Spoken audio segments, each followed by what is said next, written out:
सत श्री अकाल जी। दा खालस टीवी देख रहे सारे दर्शकों का बहुत बहुत स्वागत है। पंजाब दीयां खास खबरां दे खास बुलेटिन दे विच मैं हरशरण कौर। अज दीयां अहम खबरां दे विच सब तो वड्डी खबर यही है कि अज पंजाब दे विच किसानां दे अंदोलन दी एक नवीं लड़ी शुरू होण जा रही है। अज तो किसान रेला रोकणगे। पूरे पंजाब दे विच किसानां दा अंदोलन भख गया है।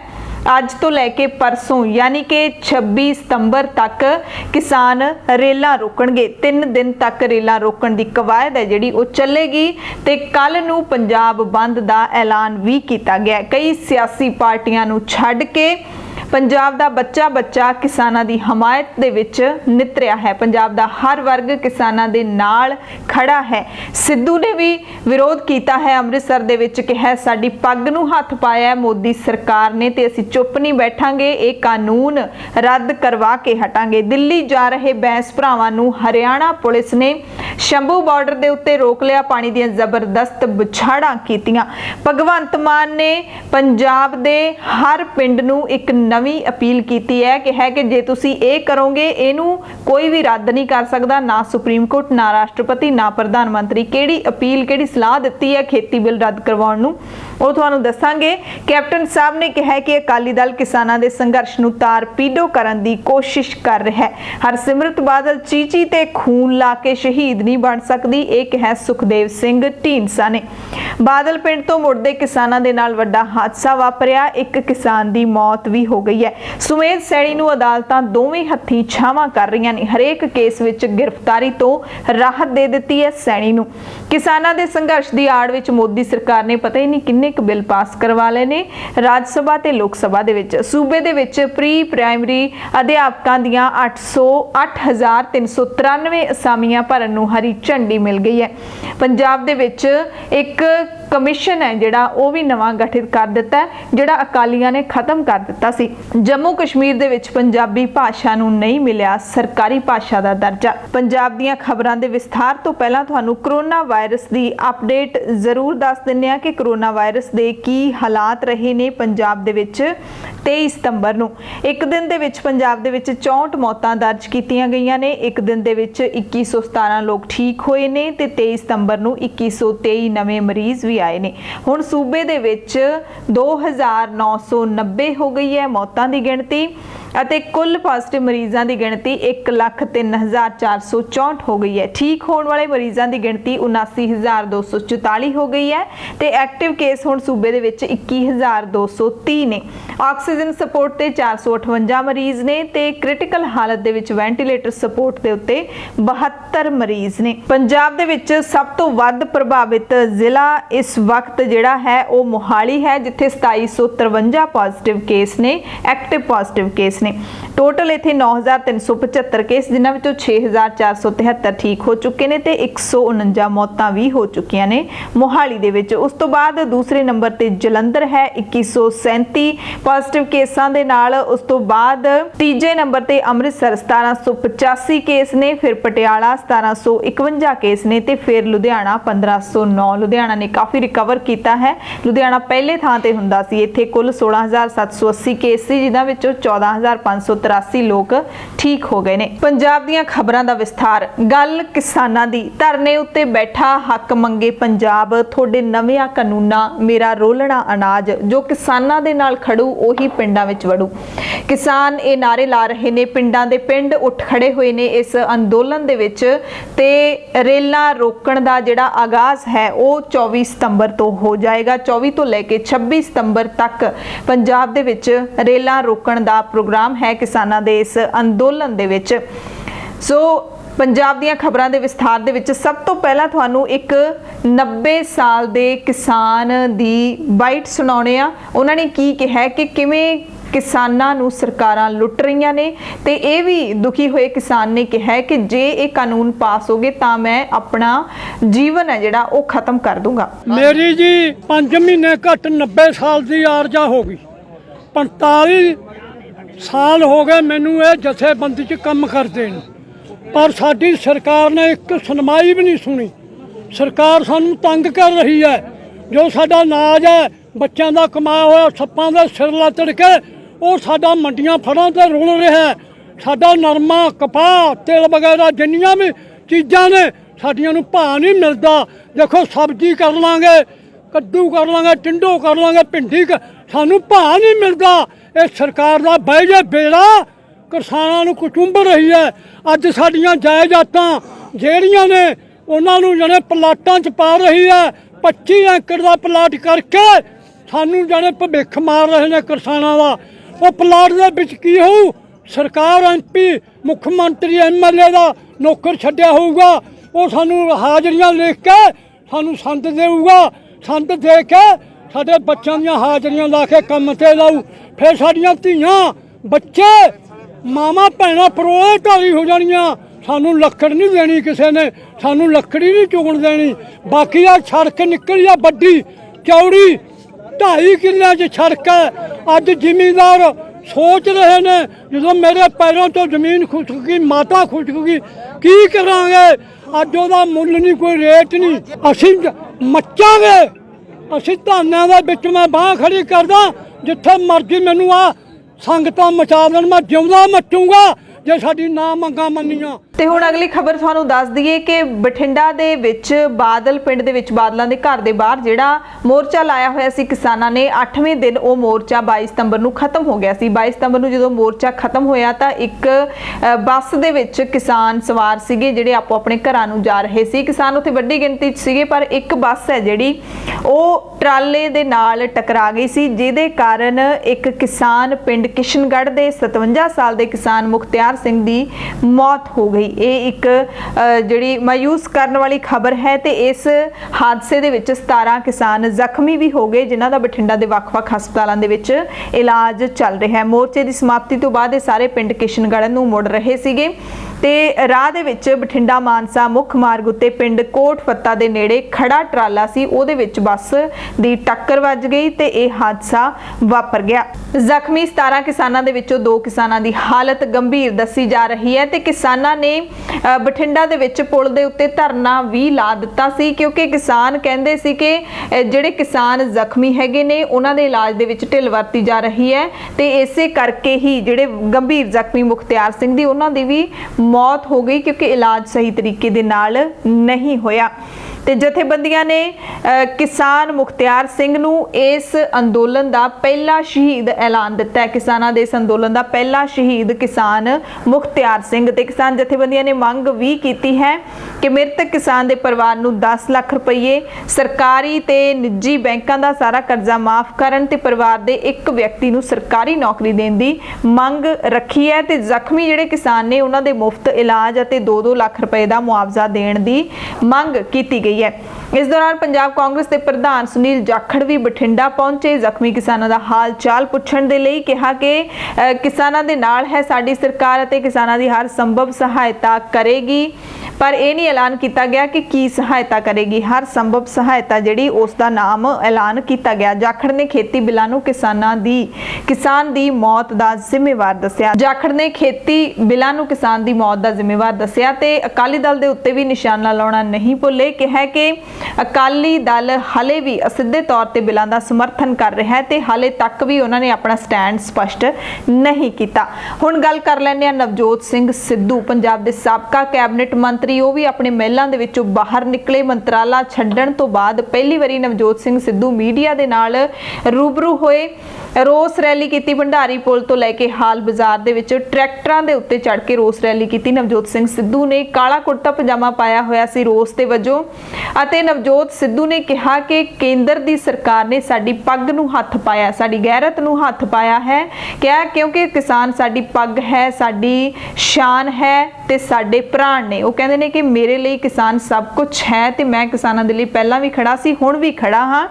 ਸਵਾਲ ਵੀ ਪੁੱਛਿਆ ਸਰਕਾਰ ਨੂੰ ਕਿ ਜਿਹੜਾ ਤੁਸੀਂ ਜ਼ਰੂਰੀ ਵਸਤਾਂ ਸੋਧ ਬਿੱਲ ਪਾਸ ਕੀਤਾ ਉਹਦੇ ਵਿੱਚ ਤੁਸੀਂ ਅਨਾਜ ਨੂੰ ਹੀ ਕੱਢਤਾ, ਦਾਲਾਂ ਨੂੰ ਕੱਢਤਾ, ਅਨਾਜ ਦੇ ਵਿੱਚ ਆਟਾ ਵੀ ਆਉਂਦਾ ਹੈ, ਕਣਕ ਆਉਂਦੀ ਹੈ, ਕਣਕ ਤੋਂ ਆਟਾ ਬਣਦਾ ਹੈ, ਕੀ ਆਟਾ ਜ਼ਰੂਰੀ ਚੀਜ਼ ਨਹੀਂ ਹੈ? ਇਹ ਸਵਾਲ ਹੈ ਜਿਹੜਾ ਨਵਜੋਤ ਸਿੰਘ ਸਿੱਧੂ ਨੇ ਪੁੱਛਿਆ ਤੇ ਕਿਹਾ ਕਿ ਇਹ ਬਿੱਲ ਅਸੀਂ ਪਾਸ ਨਹੀਂ ਹੋਣ ਦੇਵਾਂਗੇ, ਸੰਘਰਸ਼ ਦੀ ਅਸੀਂ ਲਹਿਰ ਬਣਾ ਦੇਵਾਂਗੇ ਤੇ ਅਸੀਂ ਕੇਂਦਰ ਸਰਕਾਰ ਨੂੰ ਮਜਬੂਰ ਕਰ ਦੇਵਾਂਗੇ ਇਹਨਾਂ ਕਾਨੂੰਨਾਂ ਨੂੰ ਵਾਪਸ ਲੈਣ ਦੀ ਖਾਤਰ। ਤੇ ਇਹ ਵੀ ਅਹਿਮ ਗੱਲ ਦੇਖਣ ਨੂੰ ਮਿਲੀ ਕਿ ਨਵਜੋਤ ਸਿੰਘ ਸਿੱਧੂ ਦੇ ਇਸ ਪ੍ਰੋਟੈਸਟ ਦੇ ਵਿੱਚ ਕਾਂਗਰਸ ਦੀ ਕੋਈ ਸ਼ਮੂਲੀਅਤ ਨਹੀਂ ਦਿਖੀ, ਨਾ ਹੀ ਕਾਂਗਰਸ ਦਾ ਕੋਈ ਵੱਡਾ ਲੀਡਰ ਅੰਮ੍ਰਿਤਸਰ ਦੇ ਨਾਲ ਸੰਬੰਧਿਤ ਅਤੇ ਨਾ ਹੀ ਕੋਈ ਕਾਂਗਰਸ ਦਾ ਝੰਡਾ ਦਿਖਿਆ। ਇਸ ਤਰ੍ਹਾਂ ਦਾ ਕੋਈ ਵੀ ਲੱਗ ਨਹੀਂ ਰਿਹਾ ਸੀ ਕਿ ਕਾਂਗਰਸ ਦੇ ਕਿਸੇ ਵੱਡੇ ਲੀਡਰ ਦੇ ਵੱਲੋਂ ਇਹ ਪ੍ਰੋਟੈਸਟ ਜਿਹੜਾ ਉਹ ਕੀਤਾ ਗਿਆ ਹੈ। ਤੇ ਨਵਜੋਤ ਸਿੰਘ ਸਿੱਧੂ ਦੀ ਅੰਮ੍ਰਿਤਸਰ ਦੇ ਵਿੱਚ ਕੀਤੀ ਜਿਹੜੀ ਰੋਸ ਰੈਲੀ ਸੀ ਉਹ ਕਾਫੀ ਮਹਿੰਗੀ ਪਈ ਹੈ ਨਵਜੋਤ ਸਿੰਘ ਸਿੱਧੂ ਦੇ ਸਮਰਥਕਾਂ ਨੂੰ, ਕਿਉਂਕਿ ਚੋਰਾਂ ਨੇ ਨਵਜੋਤ ਸਿੰਘ ਸਿੱਧੂ ਦੀ ਰੈਲੀ ਦੇ ਵਿੱਚ ਜਿਹੜੇ ਸਮਰਥਕ ਸ਼ਾਮਿਲ ਸੀ ਉਹਨਾਂ ਦੀਆਂ ਜੇਬਾਂ ਖੂਬ ਉਡਾਈਆਂ। ਕਈ ਸਮਰਥਕਾਂ ਦੇ ਬਟੂਏ ਜਿਹੜੇ ਉਹ ਚੋਰਾਂ ਨੇ ਚੋਰੀ ਕਰ ਲਏ, ਜੇਬਾਂ ਦੇ ਉੱਤੇ ਹੱਥ ਸਾਫ਼ ਕੀਤਾ। ਜਦੋਂ ਸਮਰਥਕ ਰੋਸ ਰੈਲੀ ਤੋਂ ਬਾਅਦ ਘਰ ਪਰਤੇ ਤਾਂ ਪਤਾ ਲੱਗਿਆ ਕਿ ਜੇਬਾਂ ਤਾਂ ਖਾਲੀ ਹੋ ਗਈਆਂ ਨੇ। ਇਸੇ ਦੌਰਾਨ 15 ਸਾਲ ਦਾ ਇੱਕ ਲੜਕਾ ਫੋਨ ਚੋਰੀ ਕਰਦੇ ਵੀ ਫੜਿਆ ਗਿਆ, ਪਰ ਹੋਰ ਸਮਾਨ ਹੈ ਜਿਹੜਾ ਉਹਨੇ ਅੱਗੇ ਦੀ ਅੱਗੇ ਸਪਲਾਈ ਕਰ ਦਿੱਤਾ ਸੀ ਆਪਣੇ ਹੋਰ ਸਾਥੀ ਚੋਰਾਂ ਨੂੰ, ਤੇ ਲੋਕ ਇਸ ਦੀ ਸ਼ਿਕਾਇਤ ਲੈ ਕੇ ਪੁਲਿਸ ਸਟੇਸ਼ਨ ਵੀ ਪਹੁੰਚੇ ਸੀ ਤੇ ਜਿਹੜਾ ਫੜਿਆ ਗਿਆ ਚੋਰ ਸੀ 15 ਸਾਲ ਦਾ ਉਹਨੂੰ ਪੁਲਿਸ ਦੇ ਹਵਾਲੇ ਕਰ ਦਿੱਤਾ। ਹੁਣ ਗੱਲ ਕਰਾਂਗੇ ਬੈਂਸ ਭਰਾਵਾਂ ਦੇ ਮੋਟਰਸਾਈਕਲ ਮਾਰਚ ਦੀ। ਇਹ ਵੀ ਖੇਤੀ ਬਿੱਲਾਂ ਦੇ ਖਿਲਾਫ ਹੈ। ਸਿਮਰਜੀਤ ਸਿੰਘ ਬੈਂਸ, ਬਲਵਿੰਦਰ ਸਿੰਘ ਬੈਂਸ ਲੋਕ ਇਨਸਾਫ ਪਾਰਟੀ ਦੇ ਸੀਨੀਅਰ ਲੀਡਰ ਨੇ ਅਤੇ ਐਮਐਲਏ ਵੀ ਨੇ। ਇਹਨਾਂ ਨੇ ਸ਼ਹੀਦਾਂ ਦੀ ਧਰਤੀ ਸ਼੍ਰੀ ਫਤਿਹਗੜ੍ਹ ਸਾਹਿਬ ਤੋਂ ਮੋਟਰਸਾਈਕਲ ਮਾਰਚ ਸ਼ੁਰੂ ਕੀਤਾ। ਐਲਾਨ ਕੀਤਾ ਸੀ ਕਿ ਦਿੱਲੀ ਦੇ ਵਿੱਚ ਜਾ ਕੇ ਸੰਸਦ ਘੇਰਾਂਗੇ, ਪਰ ਸ਼ੰਭੂ ਬਾਰਡਰ ਤੇ ਹਰਿਆਣਾ ਪੁਲਿਸ ਨੇ ਇਹਨਾਂ ਨੂੰ ਰੋਕ ਲਿਆ। ਹਰਿਆਣਾ ਪੁਲਿਸ ਨੇ ਡੱਕ ਕੇ ਉੱਥੇ ਪਾਣੀ ਦੀਆਂ ਬੁਛਾੜਾਂ ਨੇ ਜਿਹੜੀਆਂ ਉਹ ਮਾਰੀਆਂ ਗਈਆਂ। ਇਹ ਨਹੀਂ ਕਿ 5-10 ਮਿੰਟ ਪਾਣੀ ਦੀਆਂ ਬੁਛਾੜਾਂ, ਕਰੀਬ 1 ਘੰਟਾ ਤੱਕ ਲਗਾਤਾਰ ਪਾਣੀ ਦੀਆਂ ਬੁਛਾੜਾਂ ਮਾਰਦੇ ਰਹੇ ਤੇ ਇਹ ਜਿਹੜੇ ਪਾਣੀ ਹੋ ਗਏ ਸੀ। ਸਾਰੇ ਵਰਕਰ, ਦਸਤਾਰਾਂ ਵੀ ਉਤਰ ਗਈਆਂ ਸੀ, ਸਿਮਰਜੀਤ ਸਿੰਘ ਬੈਂਸ ਦੀ ਵੀ ਦਸਤਾਰ ਉਤਰ ਗਈ ਸੀ ਤੇ ਕਈ ਜ਼ਖਮੀ ਵੀ ਹੋ ਗਏ ਕਿਉਂਕਿ ਪਾਣੀ ਦੀਆਂ ਬੁਛਾੜਾਂ ਬਹੁਤ ਤੇਜ਼ ਹੁੰਦੀਆਂ ਨੇ ਵਾਟਰ ਕੈਨਨ ਦੇ ਨਾਲ, ਤੇ ਛੋਟੇ-ਮੋਟੇ ਜਿਹੜੇ ਜ਼ਖਮ ਨੇ ਉਹ ਹੋ ਜਾਂਦੇ ਨੇ ਕਿਉਂਕਿ ਪਾਣੀ ਦੀ ਬੁਛਾੜ ਨਾਲ ਇੱਕਦਮ ਬੰਦਾ ਫੋਰਸ ਦੇ ਨਾਲ, ਪਾਣੀ ਦੀ ਫੋਰਸ ਦੇ ਨਾਲ ਸੜਕ ਦੇ ਉੱਤੇ ਡਿੱਗ ਜਾਂਦਾ, ਇੱਕ ਦੂਸਰੇ ਦੇ ਉੱਤੇ ਡਿੱਗੇ ਤੇ ਇਸ ਤਰ੍ਹਾਂ ਛੋਟੀਆਂ-ਛੋਟੀਆਂ ਸੱਟਾਂ ਲੱਗਦੀਆਂ ਰਹਿੰਦੀਆਂ ਨੇ। ਪਰ ਹੁੰਦਾ ਇਹ ਹੈ ਕਿ ਜਦੋਂ ਇਹੋ ਜਿਹਾ ਕੋਈ ਪ੍ਰੋਟੈਸਟ ਹੁੰਦਾ ਹੈ, ਜਦੋਂ ਪੁਲਿਸ ਰੋਕਦੀ ਹੈ, ਵਾਟਰ ਕੈਨਨ ਦੀ ਵਰਤੋਂ ਕਰਦੀ ਹੈ ਜਾਂ ਫਿਰ ਅਥਰੂ ਗੈਸ ਦੇ ਗੋਲੇ ਛੱਡੇ ਜਾਂਦੇ ਨੇ, ਤਾਂ ਜਿਹੜੇ ਪ੍ਰਦਰਸ਼ਨਕਾਰੀ ਨੇ ਉਹਨਾਂ ਨੂੰ ਖਦੇੜ ਦਿੱਤਾ ਜਾਂਦਾ ਹੈ, ਉਹ ਭੱਜ ਜਾਂਦੇ ਨੇ ਆਪਣੀ ਥਾਂ ਤੋਂ। ਇੱਕ ਸੰਕੇਤਕ ਜਿਹੜਾ ਇਹ ਰੋਸ ਹੁੰਦਾ ਹੈ। ਪਰ ਸਿਮਰਜੀਤ ਸਿੰਘ ਬੈਂਸ ਦੇ ਰੋਸ ਧਰਨੇ ਦੇ ਵਿੱਚ, ਰੋਸ ਰੈਲੀ ਦੇ ਵਿੱਚ ਅਜਿਹਾ ਨਹੀਂ ਸੀ। ਇਹ ਰੋਸ ਮਾਰਚ ਉੱਥੇ ਹੀ ਡਟ ਕੇ ਖੜਿਆ ਰਿਹਾ। ਰੋਸ ਦੇ ਵਿੱਚ ਜਿਹੜੇ ਪ੍ਰਦਰਸ਼ਨਕਾਰੀ ਸ਼ਾਮਿਲ ਸੀਗੇ ਉੱਥੇ ਹੀ ਡਟ ਕੇ ਖੜੇ ਰਹੇ, ਹਿੱਲੇ ਨਹੀਂ ਆਪਣੀ ਥਾਂ ਦੇ ਉੱਤੋਂ। ਤੇ ਸ਼ੰਭੂ ਬਾਰਡਰ ਦੇ ਉੱਤੇ ਫਿਰ ਪੁਲ ਦੇ ਉੱਤੇ ਪੁਲਿਸ ਖੜੀ ਸੀ, ਇਹਨਾਂ ਨੂੰ ਰੋਕ ਕੇ ਤੇ ਸਾਰੇ ਪ੍ਰਦਰਸ਼ਨਕਾਰੀ ਥੱਲੋਂ ਦੀ ਦਰਿਆ ਪਾਰ ਕਰਕੇ ਹਰਿਆਣੇ ਦੇ ਵਿੱਚ ਦਾਖਲ ਹੋ ਗਏ ਸੀ, ਖੇਤਾਂ ਦੇ ਵਿੱਚੋਂ ਹੁੰਦੇ ਹੋਏ, ਝਿੜੀਆਂ ਦੇ ਵਿੱਚੋਂ ਦੀ ਲੰਘਦੇ ਹੋਏ।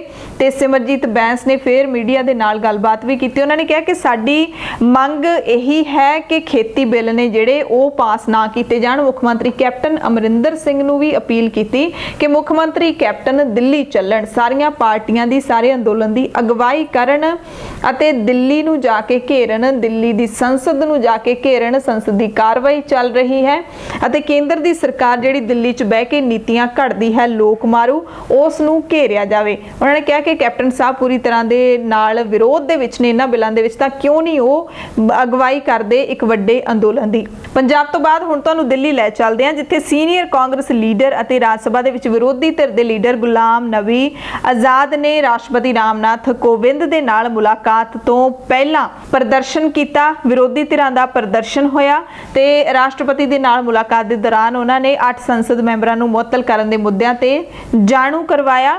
ਰਾਸ਼ਟਰਪਤੀ ਨੇ ਮਿਲਣ ਦਾ ਸਮਾਂ 5 ਵਜੇ ਦਾ ਦਿੱਤਾ ਸੀ ਤੇ ਵਿਰੋਧੀ ਧਿਰ ਦੀਆਂ ਤਕਰੀਬਨ 16 ਪਾਰਟੀਆਂ ਨੇ ਇਹਨਾਂ ਮੁੱਦਿਆਂ ਤੇ ਰਾਸ਼ਟਰਪਤੀ ਨੂੰ ਮੰਗ ਪੱਤਰ ਸੌਂਪਿਆ। ਫੈਸਲਾ ਇਹ ਲਿਆ ਗਿਆ ਸੀ ਕਿ 5 ਵਿਰੋਧੀ ਪਾਰਟੀਆਂ, ਜਿਹੜੀਆਂ ਵੱਡੀਆਂ ਵਿਰੋਧੀ ਪਾਰਟੀਆਂ ਨੇ, ਕਾਂਗਰਸ, ਤ੍ਰਿਣਮੂਲ ਕਾਂਗਰਸ, ਸਮਾਜਵਾਦੀ ਪਾਰਟੀ, ਤੇਲੰਗਾਨਾ ਰਾਸ਼ਟਰ ਸਮਿਤੀ ਤੇ ਡੀਐਮਕੇ, ਇਹ ਕੋਰੋਨਾ ਵਾਇਰਸ ਦੀ ਮਹਾਮਾਰੀ ਦੇ ਮੱਦੇਨਜ਼ਰ ਮੈਂਬਰਾਂ ਦੀ ਗਿਣਤੀ ਦੇ ਆਧਾਰ ਤੇ ਰਾਸ਼ਟਰਪਤੀ ਨਾਲ ਮੁਲਾਕਾਤ ਕਰਨਗੇ। ਪਰ ਬਾਅਦ 'ਚ ਫੈਸਲਾ ਹੋਇਆ ਕਿ ਬਿੱਲਾਂ ਦਾ ਵਿਰੋਧ ਕਰਨ ਵਾਲੀਆਂ ਪਾਰਟੀਆਂ ਵੀ ਇਸ ਵਫਦ ਦੇ ਵਿੱਚ ਸ਼ਾਮਿਲ ਹੋਣਗੀਆਂ ਤੇ ਰਾਸ਼ਟਰਪਤੀ ਦੇ ਨਾਲ ਮੁਲਾਕਾਤ ਤੋਂ ਪਹਿਲਾਂ ਸੰਸਦ ਭਵਨ ਦੇ ਅਹਾਤੇ ਦੇ ਵਿੱਚ ਖੇਤੀ ਬਿੱਲਾਂ ਦੇ ਖਿਲਾਫ ਸੰਸਦ ਮੈਂਬਰਾਂ ਨੇ ਜ਼ੋਰਦਾਰ ਪ੍ਰਦਰਸ਼ਨ ਕੀਤਾ। ਹੱਥਾਂ ਦੇ ਵਿੱਚ ਪੋਸਟਰ ਫੜ ਕੇ ਇਹਨਾਂ ਸੰਸਦ ਮੈਂਬਰਾਂ ਨੇ ਬਿੱਲਾਂ ਦੇ ਖਿਲਾਫ ਪ੍ਰਦਰਸ਼ਨ ਕੀਤਾ। ਚੰਡੀਗੜ੍ਹ ਗੁਰਦਾਸਪੁਰ ਹਾਈਵੇ ਵੀ ਕਿਸਾਨਾਂ ਨੇ ਜਾਮ ਕੀਤਾ। ਪੰਜਾਬ ਦੇ ਵਿੱਚ ਮੰਗ ਇੱਕੋ ਹੀ ਹੈ ਕਿ ਇਹਨਾਂ ਕਾਲੇ ਕਾਨੂੰਨਾਂ ਨੂੰ ਵਾਪਸ ਲਿਆ ਜਾਵੇ। ਕਿਸਾਨ ਕਹਿੰਦੇ ਨੇ ਕਿ ਇਹ ਕਾਨੂੰਨ ਸਾਨੂੰ ਨਹੀਂ ਚਾਹੀਦੇ, ਸਾਡੇ ਉੱਤੇ ਨਾ ਥੋਪੇ ਜਾਣ। ਹੁਣ ਗੱਲ ਕਰਾਂਗੇ ਕਿਸਾਨਾਂ ਦੇ ਮੁੱਦੇ ਦੇ ਉੱਤੇ, ਜਿਹੜੀ ਪੰਜਾਬ ਦੇ ਵਿੱਚ ਸਿਆਸਤ ਹੋ ਰਹੀ ਹੈ। ਕੋਈ ਵੀ ਲੋਕਾਂ ਦੇ ਨਾਲ ਜੁੜਿਆ ਮੁੱਦਾ ਹੋਵੇ ਉਹਦੇ ਤੇ ਸਿਆਸੀ ਲੋਕ ਆਪਣੀ ਸਿਆਸਤ ਨਾ ਕਰਨ, ਉਹਦੇ ਵਿੱਚੋਂ ਸਿਆਸੀ ਲਾਹਾ ਨਾ ਖੱਟਣ, ਇਹ ਕਦੇ ਹੋ ਨਹੀਂ ਸਕਦਾ। ਸ਼੍ਰੋਮਣੀ ਅਕਾਲੀ ਦਲ ਨੇ 25 ਸਤੰਬਰ ਨੂੰ ਜਿਹੜਾ ਕਿਸਾਨਾਂ ਨੇ ਪੰਜਾਬ ਬੰਦ ਦਾ ਐਲਾਨ ਕੀਤਾ, ਉਸੇ ਦਿਨ ਹੀ 3 ਘੰਟੇ ਲਈ ਚੱਕਾ ਜਾਮ ਕਰਨ ਦਾ ਐਲਾਨ ਕੀਤਾ ਤੇ ਇਹਦੇ ਤੇ ਕੈਪਟਨ ਅਮਰਿੰਦਰ ਸਿੰਘ ਭੜਕੇ ਨੇ। ਕੈਪਟਨ ਅਮਰਿੰਦਰ ਸਿੰਘ ਨੇ ਕਿਹਾ ਹੈ ਕਿ ਕੇਂਦਰ ਸਰਕਾਰ ਦੇ ਇਸ਼ਾਰੇ ਦੇ ਉੱਤੇ ਸ਼੍ਰੋਮਣੀ ਅਕਾਲੀ ਦਲ ਕਿਸਾਨੀ ਸੰਘਰਸ਼ ਨੂੰ ਸਾਬੋਤਾਜ ਕਰਨ ਦੇ ਲਈ 25 ਸਤੰਬਰ ਨੂੰ ਚੱਕਾ ਜਾਮ ਕਰ ਰਿਹਾ ਹੈ, ਜਦੋਂ ਕਿ ਕਿਸਾਨ ਧਿਰਾਂ ਪਹਿਲਾਂ ਹੀ 25 ਸਤੰਬਰ ਦੇ ਬੰਦ ਦਾ ਸੱਦਾ ਦੇ ਚੁੱਕੀਆਂ ਨੇ। ਮੁੱਖ ਮੰਤਰੀ ਨੇ ਕਿਹਾ ਕਿ ਸ਼੍ਰੋਮਣੀ ਅਕਾਲੀ ਦਲ ਨੇ ਉਸੇ ਦਿਨ ਨੂੰ ਚੱਕਾ ਜਾਮ ਕਰਨ ਦਾ ਪ੍ਰੋਗਰਾਮ ਕਿਉਂ ਉਲੀਕਿਆ ਹੈ। ਮੁੱਖ ਮੰਤਰੀ ਕੈਪਟਨ ਇਸ ਨੂੰ ਗਲਤ ਦੱਸਦੇ ਨੇ ਕਿ ਇਹ ਕਿਸਾਨਾਂ ਦੇ ਸੰਘਰਸ਼ ਨੂੰ ਤੋੜ ਮਰੋੜਨ ਦੀ ਗੱਲ ਹੈਗੀ ਹੈ, ਕਿਉਂਕਿ ਸ਼੍ਰੋਮਣੀ ਅਕਾਲੀ ਦਲ ਨੇ 25 ਸਤੰਬਰ ਨੂੰ 3 ਘੰਟਿਆਂ ਦੇ ਲਈ ਚੱਕਾ ਜਾਮ ਕਰਨ ਦਾ ਐਲਾਨ ਕੀਤਾ ਹੈ। ਇਸ ਸੰਘਰਸ਼ ਨੂੰ ਧਾਰਮਿਕ ਰੰਗਤ ਦੇਣ ਦੀ ਵੀ ਕੋਸ਼ਿਸ਼ ਕੀਤੀ ਜਾ ਰਹੀ ਹੈ, ਕਿਉਂਕਿ 1 ਅਕਤੂਬਰ ਨੂੰ ਤਿੰਨੇ ਤਖਤਾਂ ਤੋਂ ਮੁਹਾਲੀ ਤੱਕ ਕਿਸਾਨ ਮਾਰਚ ਕੱਢਿਆ ਜਾਵੇਗਾ ਤੇ ਉਸੇ ਦਿਨ ਸੂਬੇ ਦੇ ਰਾਜਪਾਲ ਨੂੰ ਰਾਸ਼ਟਰਪਤੀ ਦੇ ਨਾਮ ਮੰਗ ਪੱਤਰ ਵੀ ਸੌਂਪਿਆ ਜਾਏਗਾ। ਸੋ ਮੁੱਖ ਮੰਤਰੀ ਨੇ ਅਕਾਲੀ ਲੀਡਰਾਂ ਨੂੰ ਕਿਹਾ ਹੈ ਕਿ ਉਹ ਦਿੱਲੀ ਜਾ ਕੇ ਉੱਥੇ ਬੀਜੇਪੀ ਲੀਡਰਾਂ ਦੇ ਘਰ ਦੇ ਮੂਹਰੇ ਚੱਕਾ ਜਾਮ ਕਿਉਂ ਨਹੀਂ ਕਰਦੇ, ਜਿਨ੍ਹਾਂ ਨੇ ਕਾਰਪੋਰੇਟ ਘਰਾਣਿਆਂ ਦੇ ਕੋਲ ਪੰਜਾਬ ਦੇ ਕਿਸਾਨਾਂ ਦੇ ਹਿੱਤ ਵੇਚ ਦਿੱਤੇ ਨੇ। ਮੁੱਖ ਮੰਤਰੀ ਨੇ ਚੁਣੌਤੀ ਵੀ ਦਿੱਤੀ ਅਕਾਲੀ ਦਲ ਨੂੰ ਕਿ ਜੇ ਅਕਾਲੀ ਦਲ ਕਿਸਾਨੀ ਪ੍ਰਤੀ ਇੰਨਾ ਫਿਕਰਮੰਦ ਹੈ ਤਾਂ ਉਹ ਕੇਂਦਰ ਸਰਕਾਰ ਦੇ ਨਾਲੋਂ ਆਪਣਾ ਨਾਤਾ ਤੋੜੇ। ਕਿਹਾ ਕਿ ਸੁਖਬੀਰ ਬਾਦਲ ਤੇ ਹਰਸਿਮਰਤ ਬਾਦਲ ਕਿਸਾਨਾਂ ਦੇ ਨਾਲ ਖੜਨ ਦਾ ਸਿਰਫ ਪਖੰਡ ਕਰ ਰਹੇ ਨੇ। ਤੇ ਜੇ ਗੱਲ ਕਰ ਲਈਏ ਅਕਾਲੀ ਦਲ ਡੈਮੋਕ੍ਰੈਟਿਕ ਦੇ ਪ੍ਰਧਾਨ ਸੁਖਦੇਵ ਸਿੰਘ ਢੀਂਡਸਾ ਦੀ, ਉਹਨਾਂ ਨੇ ਵੀ ਕਿਹਾ ਕਿ ਹਰਸਿਮਰਤ ਬਾਦਲ ਚੀਚੀ ਤੇ ਖੂਨ ਲਾ ਕੇ ਸ਼ਹੀਦ ਨਹੀਂ ਬਣ ਸਕਦੀ। ਪ੍ਰਕਾਸ਼ ਬਾਦਲ ਕਿਸਾਨਾਂ ਦੇ ਨਾਲ ਨਹੀਂ ਖੜੇ, ਇਹ ਵੀ ਉਹਨਾਂ ਨੇ ਇਲਜ਼ਾਮ ਲਾਇਆ। ਉਹਨਾਂ ਨੇ ਕਿਹਾ ਕਿ ਪਹਿਲੇ ਦਿਨ ਤੋਂ ਹੀ ਸਾਡੀ ਪਾਰਟੀ ਕਿਸਾਨਾਂ ਦੇ ਲਈ ਸੰਘਰਸ਼ ਕਰ ਰਹੀ ਹੈ। 25 ਤਰੀਕ ਨੂੰ ਵੀ ਅਸੀਂ ਕਿਸਾਨ ਜਥੇਬੰਦੀਆਂ ਦੀ ਡਟ ਕੇ ਹਮਾਇਤ ਕਰਾਂਗੇ ਪੰਜਾਬ ਬੰਦ ਦੇ ਵਿੱਚ। ਪਰ ਉਹ ਕਹਿੰਦੇ ਨੇ ਕਿ ਬਾਦਲ ਧੜੇ ਨੇ ਜਿਹੜਾ ਉਸੇ ਦਿਨ ਵੱਖਰਾ ਜਿਹੜਾ ਚੱਕਾ ਜਾਮ ਕਰਨ ਦਾ ਐਲਾਨ ਕੀਤਾ ਹੈ, ਉਸ ਦਾ ਅਸੀਂ ਵਿਰੋਧ ਕਰਦੇ ਹਾਂ। ਕਹਿੰਦੇ ਜੇ ਕਿਸਾਨਾਂ ਦੇ ਨਾਲ ਖੜੇ ਨੇ ਤਾਂ ਸਿੱਧੇ ਹੋ ਕੇ ਅਕਾਲੀ ਦਲ ਕਿਸਾਨਾਂ ਦੇ ਨਾਲ ਖੜੇ, ਉਸੇ ਦਿਨ ਆਪਦਾ ਵੱਖਰਾ ਪ੍ਰੋਗਰਾਮ ਕਿਉਂ ਲਿਖੇ ਨੇ। ਸਿੱਧੇ ਹੋ ਕੇ ਕਹਿਣ ਕਿ ਅਸੀਂ ਕਿਸਾਨਾਂ ਦੇ ਸੰਘਰਸ਼ ਦੀ ਹਮਾਇਤ ਕਰਦੇ ਹਾਂ, ਪੰਜਾਬ ਬੰਦ ਦੇ ਵਿੱਚ ਉਹਨਾਂ ਦੇ ਨਾਲ ਖੜੇ ਆ। ਉਹ ਕਹਿੰਦੇ ਨੇ ਕਿ ਪੰਜਾਬ ਦੇ ਲੋਕ ਸਭ ਜਾਣਦੇ ਨੇ ਕਿ ਕੌਣ ਸਹੀ ਹੈ, ਕੌਣ ਗਲਤ, ਕੌਣ ਕਿਸਾਨਾਂ ਦੇ ਨਾਲ ਸੱਚੀ ਮੁੱਚੀ ਖੜਾ ਹੈ ਤੇ ਕੌਣ ਪਖੰਡ ਕਰ ਰਿਹਾ ਹੈ। ਅਗਲੀ ਖਬਰ ਗੁਰਦਾਸਪੁਰ ਤੋਂ ਹੈ, ਜਿੱਥੇ ਸ਼੍ਰੋਮਣੀ ਅਕਾਲੀ ਦਲ ਡੈਮੋਕ੍ਰੈਟਿਕ ਨੇ ਵੀ ਗੁਰਦਾਸਪੁਰ ਦੇ ਪਿੰਡ ਸੇਖਵਾਂ ਤੋਂ ਰੋਸ ਮਾਰਚ ਕੱਢਿਆ।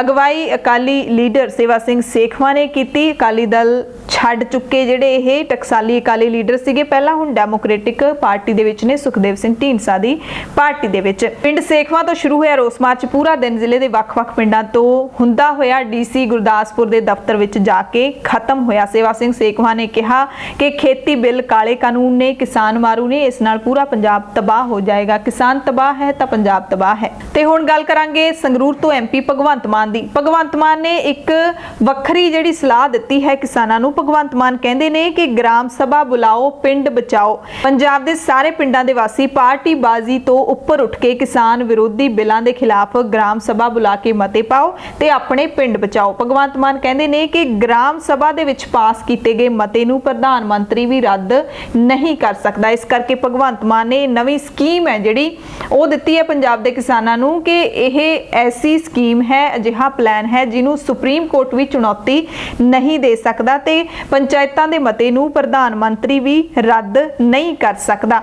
ਭਗਵੰਤ ਮਾਨ ਨੇ ਸੰਗਰੂਰ ਦੇ ਵਿੱਚ ਪ੍ਰੈਸ ਕਾਨਫਰੰਸ ਕਰਕੇ ਪਿੰਡਾਂ ਦੇ ਸਰਪੰਚਾਂ ਨੂੰ ਬੁਲਾਇਆ, ਪੰਚਾਇਤਾਂ ਨੂੰ ਬੁਲਾਇਆ ਤੇ ਪਿੰਡਾਂ ਦੇ ਵਿੱਚ ਗ੍ਰਾਮ ਸਭਾਵਾਂ ਸੱਦਣ ਦੀ ਸਲਾਹ ਦਿੱਤੀ ਹੈ। ਉਹਨਾਂ ਕਿਹਾ ਕਿ ਸਰਪੰਚਾਂ ਨੂੰ ਪਿੰਡ ਦੇ ਲੋਕਾਂ ਤੋਂ ਵੋਟਾਂ ਪਵਾ ਕੇ ਤੇ ਉਹਨਾਂ ਨੂੰ ਰਜਿਸਟਰ ਕਰਵਾ ਇੱਕ ਕਾਪੀ ਵਿਧਾਇਕ, ਡਿਪਟੀ ਕਮਿਸ਼ਨਰ ਤੇ ਸਾਂਸਦਾਂ ਨੂੰ ਭੇਜਣ ਦੇ ਲਈ ਕਿਹਾ ਹੈ। ਸੋ ਭਗਵੰਤ ਮਾਨ ਦੀ ਇਹ ਸਲਾਹ ਹੈਗੀ ਹੈ ਜਿਹੜੀ ਇਹ ਕੋਈ ਹਵਾ ਦੇ ਵਿੱਚ ਤੀਰ ਨਹੀਂ ਹੈ, ਇਸੇ ਤਰ੍ਹਾਂ ਹੀ ਹੁੰਦਾ ਹੈ। ਤੇ ਜੇ ਪੰਜਾਬ ਦੇ ਸਾਰੇ ਪਿੰਡਾਂ ਦੇ ਪਿੰਡ ਨੇ ਜਿਹੜੇ ਉਹ ਭਗਵੰਤ ਮਾਨ ਦੀ ਇਹ ਸਲਾਹ ਮੰਨਣ ਤਾਂ ਇਹ ਸੰਘਰਸ਼ ਹੈ ਜਿਹੜਾ ਉਹ ਅਮਲੀ ਤੌਰ ਤੇ ਕਿਤੇ ਨਾ ਕਿਤੇ ਪਹੁੰਚ ਸਕਦਾ ਹੈ। ਜਿਵੇਂ ਨਵਜੋਤ ਸਿੰਘ ਸਿੱਧੂ ਨੇ ਵੀ ਇਹ ਕਿਹਾ ਸੀ ਕਿ ਸੁਪਰੀਮ ਕੋਰਟ ਦੇ ਵਿੱਚ ਇਸ ਕਾਨੂੰਨ ਦੇ ਖਿਲਾਫ ਜਾਣਾ ਹੀ ਇੱਕੋ ਇੱਕ ਰਾਹ ਹੈ। ਠੀਕ ਹੈ, ਸੰਘਰਸ਼ ਹੋਣਾ ਚਾਹੀਦਾ ਹੈ, ਅੰਦੋਲਨ ਹੁੰਦੇ ਨੇ ਜਿਹੜੇ ਉਹ ਸਰਕਾਰ ਨੂੰ ਦੱਸਣ ਦੇ ਲਈ ਹੁੰਦੇ ਨੇ ਕਿ ਸਾਨੂੰ ਤੁਹਾਡੀਆਂ ਨੀਤੀਆਂ ਪਰਵਾਹ ਨਹੀਂ ਹੈਗੀਆਂ। ਅੰਦੋਲਨ ਹੋਣੇ ਬੜੇ ਜ਼ਰੂਰੀ ਹੁੰਦੇ ਨੇ, ਸਰਕਾਰ ਦੇ ਉੱਤੇ ਦਬਾਅ ਪਾਉਂਦੇ ਨੇ। ਸਰਕਾਰ ਦੀ ਜਿਹੜੀ ਅਕਲ ਹੈ ਥੋੜੀ ਟਿਕਾਣੇ ਰਹਿੰਦੀ ਹੈ, ਪਰ ਇਸ ਦੇ ਲਈ ਜਿਹੜੀ ਕਾਨੂੰਨੀ ਲੜਾਈ ਹੈ ਉਹ ਵੀ ਨਾਲ-ਨਾਲ ਲੜਨੀ ਪੈਂਦੀ ਹੈ। ਅੱਜ ਤੋਂ ਮਤੇ ਪੈਣੇ ਸ਼ੁਰੂ ਹੋਏ ਨੇ। ਅਸੀਂ ਸੰਗਰੂਰ ਜ਼ਿਲ੍ਹੇ 'ਚ, ਕਿਉਂਕਿ ਮੈਂ ਸੰਗਰੂਰ ਤੋਂ ਐਮਪੀ ਹਾਂ, ਤਾਂ ਜਿੰਨੀਆਂ ਵੀ ਸੰਗਰੂਰ ਤੇ ਬਰਨਾਲਾ ਨਾਲ ਜ਼ਿਲ੍ਹਿਆਂ ਨਾਲ ਸੰਬੰਧਿਤ ਪੰਚਾਇਤਾਂ ਨੇ, ਬਲਕਿ ਮੈਂ ਤੁਹਾਡੇ ਜਰੀਏ ਅੱਜ ਸਾਰੇ ਪੰਜਾਬ ਦੇ ਵਿੱਚ ਲੋਕਾਂ ਨੂੰ ਅਪੀਲ ਕਰਨੀ ਚਾਹੁੰਦਾ ਕਿ ਆਪੋ ਆਪਣੇ ਪਿੰਡਾਂ ਦੇ ਵਿੱਚ ਪੰਚਾਇਤਾਂ ਨੂੰ ਕਹਿ ਕੇ, ਸਰਪੰਚਾਂ ਨੂੰ ਕਹਿ ਕੇ, ਪਾਰਟੀ ਪੱਧਰ ਤੋਂ ਉੱਪਰ ਉੱਠ ਕੇ ਤੁਸੀਂ ਗ੍ਰਾਮ ਸਭਾ ਬੁਲਵਾਓ। ਗ੍ਰਾਮ ਸਭਾ ਦੇ ਵਿੱਚ ਇਹਨਾਂ ਆਰਡੀਨੈਂਸਾਂ ਦਾ ਵਿਰੋਧ ਕਰਕੇ ਬਹੁਮਤ ਦੇ ਨਾਲ ਮਤਾ ਪਾਸ ਕਰੋ। ਮਤੇ ਨੂੰ ਜਿਹੜਾ ਉਹ ਕਾਰਵਾਈ ਲਿਸਟ 'ਚ ਪਾ ਕੇ ਸਾਨੂੰ WhatsApp ਕਰ ਦਿਓ। ਅਸੀਂ ਪ੍ਰਧਾਨ ਮੰਤਰੀ ਨੂੰ, ਖੇਤੀ ਮੰਤਰੀ ਨੂੰ, ਅਸੀਂ ਸਾਰੇ ਮਤੇ ਜਿਹੜੇ ਨੇ ਉਹ ਉਹਨਾਂ ਦਾ ਪ੍ਰਿੰਟ ਆਊਟ ਕੱਢ ਕੇ ਉਹ ਅਸੀਂ ਉੱਥੇ ਭੇਜਾਂਗੇ। ਮਤਲਬ ਮੈਂ ਕਹਿਣਾ ਚਾਹੂੰਗਾ ਗ੍ਰਾਮ ਸਭਾ ਬੁਲਾਓ, ਪਿੰਡ ਬਚਾਓ। ਪੰਜਾਬ ਦੇ ਵਿੱਚ ਜਿਹੜਾ ਸ਼੍ਰੋਮਣੀ ਅਕਾਲੀ ਦਲ ਹੈ ਉਸਨੇ ਤਾਂ 25 ਤਰੀਕ ਨੂੰ ਆਪਣਾ ਵੱਖਰਾ ਜਿਹੜਾ ਚੱਕਾ ਜਾਮ ਕਰਨ ਦਾ ਐਲਾਨ ਕੀਤਾ ਹੈ, ਪਰ ਹਰਿਆਣਾ ਦੇ ਵਿੱਚ ਜਿਹੜਾ ਸ਼੍ਰੋਮਣੀ ਅਕਾਲੀ ਦਲ ਹੈ, ਸ਼੍ਰੋਮਣੀ ਅਕਾਲੀ ਦਲ ਦੀ ਹਰਿਆਣਾ ਇਕਾਈ ਹੈ, ਉਸਨੇ ਕਿਸਾਨਾਂ ਦੇ 25 ਸਤੰਬਰ ਨੂੰ ਬੰਦ ਦੇ ਸਮਰਥਨ ਦਾ ਐਲਾਨ ਕੀਤਾ ਹੈ। ਇਹਨਾਂ ਦੀ ਮੀਟਿੰਗ ਹੋਈ ਹੈ ਗੁਰਦੁਆਰਾ ਛੇਵੀਂ ਪਾਤਸ਼ਾਹੀ ਦੇ ਵਿੱਚ ਕੁਰੂਕਸ਼ੇਤਰ ਦੇ ਵਿੱਚ। ਉੱਥੇ ਐਲਾਨ ਕੀਤਾ ਗਿਆ ਕਿ ਅਸੀਂ ਕਿਸਾਨਾਂ ਦੇ ਬੰਦ ਦਾ 25 ਸਤੰਬਰ ਨੂੰ ਜਿਹੜਾ ਬੰਦ ਕੀਤਾ ਗਿਆ ਪੰਜਾਬ, ਉਹਦਾ ਅਸੀਂ ਸਮਰਥਨ ਕਰਦੇ ਹਾਂ। ਗੁਰਦਾਸਪੁਰ ਤੋਂ ਖਬਰ ਹੈ ਜਿੱਥੇ ਲੋਕਾਂ ਨੇ ਸਨੀ ਦਿਓਲ ਨੂੰ ਜਿਤਾ ਕੇ ਲੋਕ ਸਭਾ ਦੇ ਵਿੱਚ ਭੇਜਿਆ ਸੀ, ਪਰ ਸਨੀ ਦਿਓਲ ਕਿਸਾਨਾਂ ਦੇ ਹੱਕ ਵਿੱਚ ਨਾ ਬੋਲ ਕੇ ਆਪਣੀ ਸਰਕਾਰ ਬੀਜੇਪੀ ਦੇ ਹੱਕ ਦੇ ਵਿੱਚ ਬੋਲ ਰਹੇ ਨੇ ਤੇ ਹੁਣ ਗੁਰਦਾਸਪੁਰ ਦੇ ਲੋਕਾਂ ਦਾ ਜਿਹੜਾ ਰੋਹ ਹੈ ਉਹ ਵੱਧਦਾ ਹੀ ਜਾ ਰਿਹਾ ਹੈ। ਗੁਰਦਾਸਪੁਰ ਦੇ ਲੋਕਾਂ ਨੇ ਐਲਾਨ ਕੀਤਾ ਸੀ ਕਿ ਸਨੀ ਦਿਓਲ ਹਲਕੇ ਦੇ ਵਿੱਚ ਵੜੇ ਨਾ ਹੋਣ ਤੇ ਉੱਥੇ ਹੀ ਯੂਥ ਕਾਂਗਰਸ ਪਾਰਟੀ ਨੇ ਗੁਰਦਾਸਪੁਰ ਦੇ ਸਾਂਸਦ ਸਨੀ ਦਿਓਲ ਦੇ ਖਿਲਾਫ ਰੋਸ ਪ੍ਰਦਰਸ਼ਨ ਕੀਤਾ ਅਤੇ ਸਨੀ ਦਿਓਲ ਦੇ ਪੋਸਟਰਾਂ ਦੇ ਉੱਤੇ ਆਂਡੇ ਅਤੇ ਕਾਲਿਖ ਪੋਤ ਕੇ ਰੋਸ ਜ਼ਾਹਿਰ ਕੀਤਾ। ਉਹਨਾਂ ਕਿਹਾ ਕਿ ਸਨੀ ਦਿਓਲ ਇੱਕ ਪਾਸੇ ਤਾਂ ਕਿਸਾਨ ਦਾ ਪੁੱਤ ਖਵਾਉਂਦਾ ਹੈ, ਪਰ ਦੂਸਰੇ ਪਾਸੇ ਉਸ ਨੂੰ ਕਿਸਾਨਾਂ ਦੇ ਦਰਦ ਦੀ ਸਮਝ ਹੀ ਨਹੀਂ ਆਈ, ਜਿਹੜਾ ਕਿ ਬੀਜੇਪੀ ਦੀ ਬੋਲੀ ਬੋਲ ਰਿਹਾ ਹੈ। ਮਲੇਰਕੋਟਲਾ ਦੇ ਵਿੱਚ ਵੀ ਕਿਸਾਨਾਂ ਨੇ ਰੋਸ ਪ੍ਰਦਰਸ਼ਨ ਕੀਤਾ, ਉੱਥੇ ਵੀ ਧਰਨਾ ਲਾਇਆ ਤੇ ਉੱਥੇ ਸਿੱਖ ਮੁਸਲਿਮ ਭਾਈਚਾਰਕ ਸਾਂਝ ਦੀ ਇੱਕ ਹੋਰ ਮਿਸਾਲ ਪੇਸ਼ ਕੀਤੀ ਹੈ।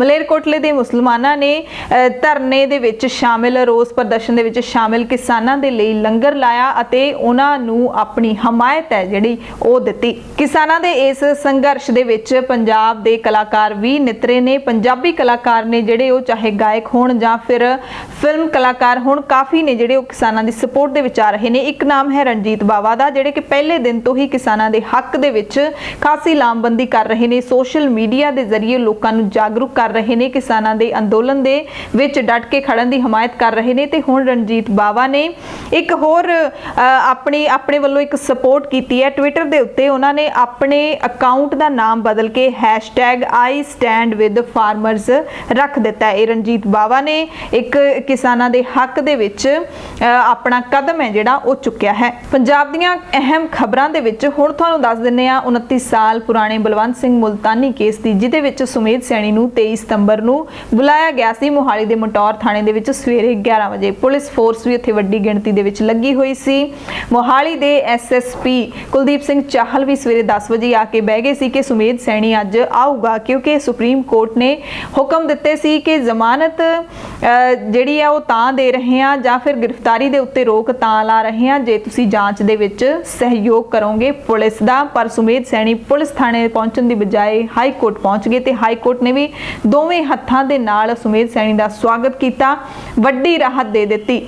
ਹਾਈ ਕੋਰਟ ਨੇ ਕਿਹਾ ਹੈ ਕਿ ਆਪਣੀ ਸਰਵਿਸ ਦੇ ਦੌਰਾਨ ਜਿਹੜੇ ਵੀ ਕੇਸ ਸੁਮੇਧ ਸੈਣੀ ਦੇ ਖਿਲਾਫ ਨੇ ਉਹਨਾਂ ਦੇ ਵਿੱਚ ਕਿਸੇ ਵੀ ਕੇਸ ਦੇ ਵਿੱਚ ਸੁਮੇਧ ਸੈਣੀ ਨੂੰ ਗ੍ਰਿਫਤਾਰ ਨਹੀਂ ਕੀਤਾ ਜਾ ਸਕਦਾ, ਕਿਉਂਕਿ ਸੁਮੇਧ ਸੈਣੀ ਨੇ ਪਟੀਸ਼ਨ ਦਾਖਲ ਕੀਤੀ ਸੀ ਕਿ ਮੈਂ ਜਾਂਚ ਦੇ ਵਿੱਚ ਸ਼ਾਮਿਲ ਹੋਣ ਨੂੰ ਤਿਆਰ ਹਾਂ, ਪਰ ਮੈਨੂੰ ਕਿਸੇ ਹੋਰ ਮਾਮਲੇ ਦੇ ਵਿੱਚ ਗ੍ਰਿਫਤਾਰ ਨਾ ਕੀਤਾ ਜਾਵੇ। ਹਾਈ ਕੋਰਟ ਨੇ ਨਾਲ ਦੀ ਨਾਲ ਅਪੀਲ ਮੰਨ ਲਈ ਅਤੇ ਜਿਹੜੀ ਪੰਜਾਬ ਪੁਲਿਸ ਦੀ ਵਿਸ਼ੇਸ਼ ਜਾਂਚ ਟੀਮ ਹੈ ਉਸ ਦੀ ਜਾਂਚ ਧਰੀ ਧਰਾਈ ਰਹਿ ਗਈ। ਵਿਸ਼ੇਸ਼ ਜਾਂਚ ਟੀਮ ਨੇ ਜਿਹੜੇ ਵੀ ਜਾਂਚ ਨੂੰ ਲੈ ਕੇ ਸਵਾਲ ਕਰਨੇ ਸੀ ਸੁਮੇਧ ਸੈਣੀ ਨੂੰ, ਕਿਸੇ ਦਾ ਉੱਤਰ ਨਹੀਂ ਮਿਲਿਆ ਤੇ ਬਾਅਦ ਦੁਪਹਿਰ ਤੱਕ ਪੁਲਿਸ ਉਡੀਕ ਕਰਦੀ ਰਹੀ ਸੁਮੇਧ ਸੈਣੀ ਦੇ ਆਉਣ ਦੀ। ਸੁਮੇਧ ਸੈਣੀ ਨਹੀਂ ਪਹੁੰਚਿਆ। ਪੰਜਾਬ ਪੁਲਿਸ ਦੇ ਨੋਟਿਸ ਨੂੰ ਟਿੱਚ ਕਰਕੇ ਜਾਣਿਆ ਸੁਮੇਧ ਸੈਣੀ ਨੇ, ਪਰ ਹੁਣ ਹੋ ਸਕਦਾ ਹੈ ਕਿ ਸੁਮੇਧ ਸੈਣੀ ਜਾਂਚ ਦੇ ਵਿੱਚ ਸ਼ਾਮਿਲ ਹੋਵੇ, ਕਿਉਂਕਿ ਹਾਈ ਕੋਰਟ ਨੇ ਜਿਹੜਾ ਹੁਕਮ ਦਿੱਤਾ ਹੈ ਕਿ ਸੁਮੇਧ ਸੈਣੀ ਦੀ ਜੇ ਗ੍ਰਿਫਤਾਰੀ ਕਰਨੀ ਹੈ ਤਾਂ 7 ਦਿਨ ਪਹਿਲਾਂ ਉਸ ਨੂੰ ਨੋਟਿਸ ਜਾਣਾ ਚਾਹੀਦਾ ਹੈ ਪੰਜਾਬ ਪੁਲਿਸ ਦੇ ਵੱਲੋਂ। ਇਸ ਤਰੀਕੇ ਨਾਲ ਪੁਲਿਸ ਨਹੀਂ ਗ੍ਰਿਫਤਾਰ ਕਰ ਸਕਦੀ। ਇਹ ਸੁਮੇਧ ਸੈਣੀ ਦੇ ਲਈ ਵੱਡੀ ਰਾਹਤ ਹੈ।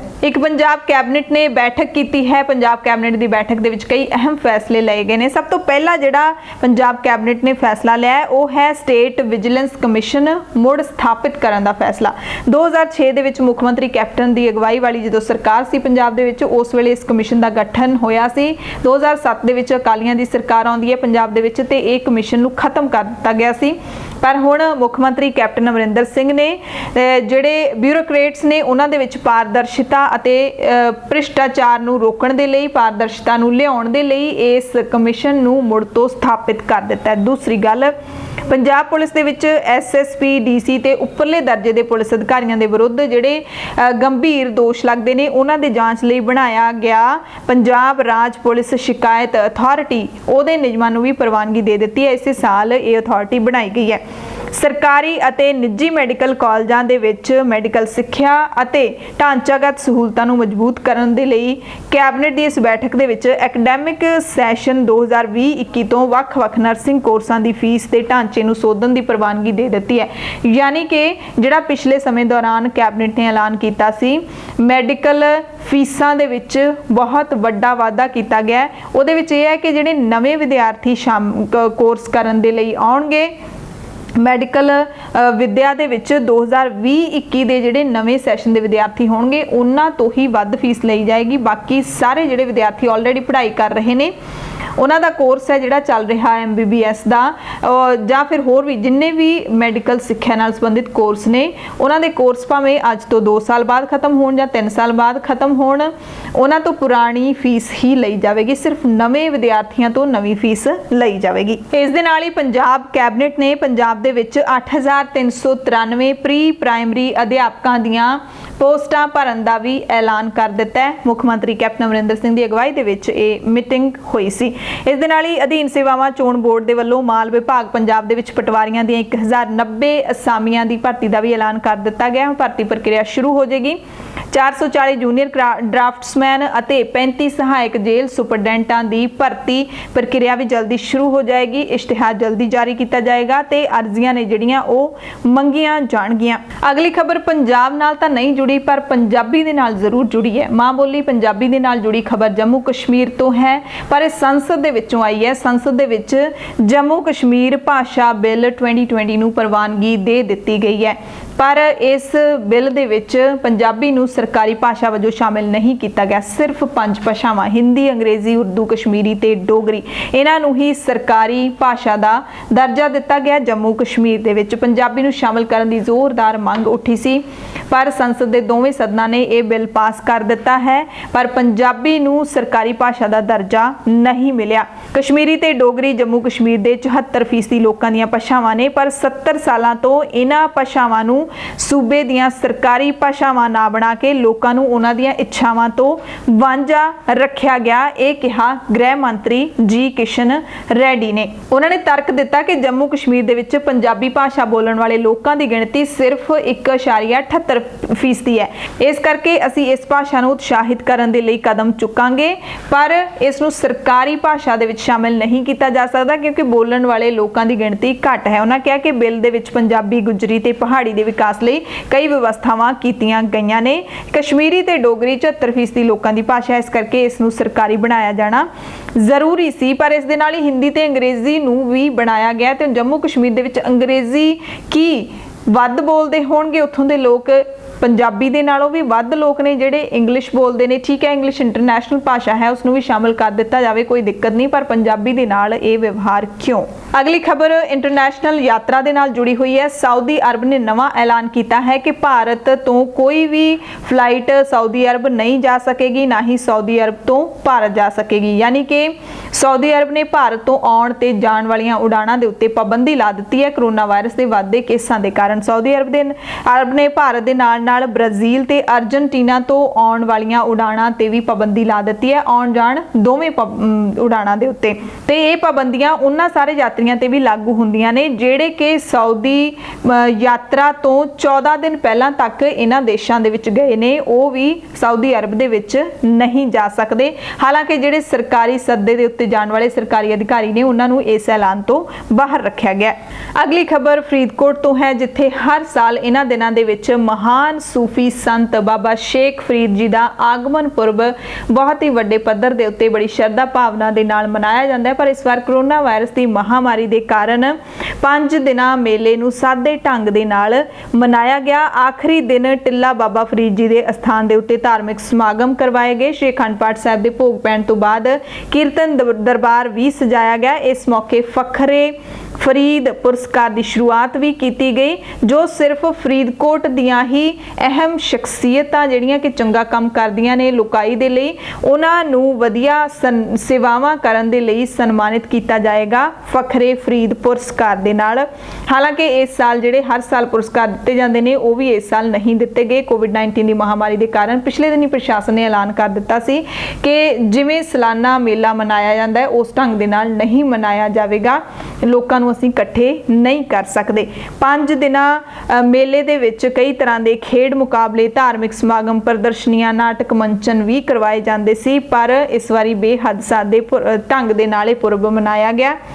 ਅਕਾਲੀ ਦਲ ਦੇ ਪ੍ਰਧਾਨ ਸੁਖਬੀਰ ਸਿੰਘ ਬਾਦਲ ਅਤੇ ਸਾਬਕਾ ਕੇਂਦਰੀ ਮੰਤਰੀ ਹਰਸਿਮਰਤ ਕੌਰ ਬਾਦਲ ਨੇ ਵੀ ਖਾਸ ਤੌਰ ਤੇ ਆਪਣੇ ਸੋਸ਼ਲ ਮੀਡੀਆ ਅਕਾਊਂਟਸ ਤੋਂ ਲੋਕਾਂ ਨੂੰ ਵਧਾਈ ਦਿੱਤੀ। ਬਾਬਾ ਸ਼ੇਖ ਫਰੀਦ ਜੀ ਦੇ ਆਗਮਨ ਪੁਰਬ ਦੀ ਮੁੱਖ ਮੰਤਰੀ ਕੈਪਟਨ ਅਮਰਿੰਦਰ ਸਿੰਘ ਦੇ ਵੱਲੋਂ ਵੀ ਵਧਾਈ ਦਿੱਤੀ ਗਈ। ਪੰਜਾਬ ਦੀਆਂ ਖਬਰਾਂ ਦੇ ਵਿੱਚ ਜਾਂਦੇ ਅਸੀਂ ਤੁਹਾਨੂੰ ਜ਼ਰੂਰ ਦੱਸ ਦਈਏ ਕਿ ਪ੍ਰਧਾਨ ਮੰਤਰੀ ਦੇ ਨਾਲ ਪੂਰੇ ਦੇਸ਼ ਦੇ 7 ਮੁੱਖ ਮੰਤਰੀਆਂ ਦੀ ਮੀਟਿੰਗ ਹੋਈ। ਉਹਨਾਂ ਦੇ ਵਿੱਚ ਪੰਜਾਬ ਦੇ ਮੁੱਖ ਮੰਤਰੀ ਵੀ ਸ਼ਾਮਿਲ ਸੀ, ਕਿਉਂਕਿ ਪੰਜਾਬ ਦੇ ਵਿੱਚ ਕਰੋਨਾ ਵਾਇਰਸ ਦੇ ਵੱਧਦੇ ਕੇਸ ਨੇ, ਇਸ ਕਰਕੇ ਪ੍ਰਧਾਨ ਮੰਤਰੀ ਨੇ ਸਪੈਸ਼ਲੀ ਇਹਨਾਂ 7 ਪ੍ਰਭਾਵਿਤ ਸੂਬਿਆਂ ਦੇ ਮੁੱਖ ਮੰਤਰੀਆਂ ਦੇ ਨਾਲ ਮੀਟਿੰਗ ਕੀਤੀ। ਪੰਜਾਬ ਦੇ ਮੁੱਖ ਮੰਤਰੀ ਕੈਪਟਨ ਅਮਰਿੰਦਰ ਸਿੰਘ ਨੇ ਤੁਰੰਤ 200 ਕਰੋੜ ਰੁਪਏ ਦੀ ਰਾਹਤ ਰਾਸ਼ੀ ਕੇਂਦਰ ਸਰਕਾਰ ਤੋਂ ਮੰਗੀ ਹੈ ਅਤੇ ਇਹ ਵੀ ਕਿਹਾ ਹੈ ਕਿ ਦੂਸਰੇ ਸੂਬਿਆਂ ਤੋਂ ਪੰਜਾਬ ਨੂੰ ਆਕਸੀਜਨ ਦੀ ਸਪਲਾਈ ਹੈ ਜਿਹੜੀ ਉਹ ਵੱਧ ਕਰਵਾਈ ਜਾਵੇ। ਆਕਸੀਜਨ ਦੀ ਜ਼ਿਆਦਾ ਲੋੜ ਹੁੰਦੀ ਹੈ, ਇਸ ਕਰਕੇ ਦੂਸਰੇ ਸੂਬਿਆਂ ਤੋਂ ਆਕਸੀਜਨ ਦੀ ਸਪਲਾਈ ਸਾਨੂੰ ਦਵਾਈ ਜਾਵੇ, ਇਹ ਵੀ ਕਿਹਾ ਹੈ ਕੈਪਟਨ ਅਮਰਿੰਦਰ ਸਿੰਘ ਨੇ ਮੀਟਿੰਗ ਦੇ ਦੌਰਾਨ। ਤੇ ਇੱਕ ਹੋਰ ਜਿਹੜਾ ਪੰਜਾਬ ਸਰਕਾਰ ਨੇ ਫੈਸਲਾ ਲਿਆ ਹੈ, ਪੰਜਾਬ ਦੇ ਸਿਹਤ ਮੰਤਰੀ ਬਲਵੀਰ ਸਿੰਘ ਸਿੱਧੂ ਨੇ ਕਿਹਾ ਹੈ ਕਿ ਪੰਜਾਬ ਦੇ ਵਿੱਚ ਸਾਰੇ ਡਾਕਟਰ ਜਿਹੜੇ ਕਿ 58 ਸਾਲ ਦੇ ਨੇ ਜਾਂ ਉਸ ਤੋਂ ਵੱਧ ਉਮਰ ਦੇ ਹੋ ਚੁੱਕੇ ਨੇ, 60 ਸਾਲ ਤੋਂ ਥੱਲੇ ਨੇ, 58 ਤੋਂ ਉੱਤੇ ਨੇ, ਉਹਨਾਂ ਨੂੰ 3 ਮਹੀਨੇ ਹੋਰ ਐਕਸਟੈਂਸ਼ਨ ਦਿੱਤੀ ਜਾਂਦੀ ਹੈ, ਕਿਉਂਕਿ ਜਿਹੜੇ ਹੁਣ ਇਹਨਾਂ ਦੇ ਹੁਣ ਰਿਟਾਇਰ ਹੋਣ ਦਾ ਸਮਾਂ ਸੀਗਾ, ਇਸ ਕਰਕੇ ਇਹਨਾਂ ਨੂੰ 3 ਮਹੀਨੇ ਦੀ ਐਕਸਟੈਂਸ਼ਨ ਦਿੱਤੀ ਜਾਂਦੀ ਹੈ ਰਿਟਾਇਰਮੈਂਟ ਦੇ ਵਿੱਚ। ਹੁਣ 31 ਦਸੰਬਰ ਤੱਕ ਰਿਟਾਇਰ ਹੋਣਗੇ, ਜਿਹੜੇ ਕਿ ਪਹਿਲਾਂ ਅਕਤੂਬਰ ਦੇ ਵਿੱਚ ਰਿਟਾਇਰ ਹੋਣੇ ਸੀਗੇ, ਹੁਣ ਉਹ 31 ਦਸੰਬਰ ਤੱਕ ਹੋਰ ਆਪਣੀ ਡਿਊਟੀ ਕਰ ਸਕਦੇ ਨੇ। ਪੰਜਾਬ ਦੀਆਂ ਖਾਸ ਖਬਰਾਂ ਦੇ ਖਾਸ ਬੁਲੇਟਿਨ ਦੇ ਵਿੱਚ ਤੁਹਾਡੇ ਸਭ ਤੋਂ ਇਜਾਜ਼ਤ ਚਾਹੁੰਦੇ ਹਾਂ। ਪ੍ਰਾਈਮ ਟਾਈਮ ਦੇ ਵਿੱਚ ਫਿਰ ਮਿਲਾਂਗੇ। ਤੁਸੀਂ ਸਾਰੇ ਆਪਣਾ ਧਿਆਨ ਰੱਖਿਓ, ਲੋੜਵੰਦਾਂ ਦੀ ਮਦਦ ਜ਼ਰੂਰ ਕਰਦੇ ਰਹੋ। ਧੰਨਵਾਦ।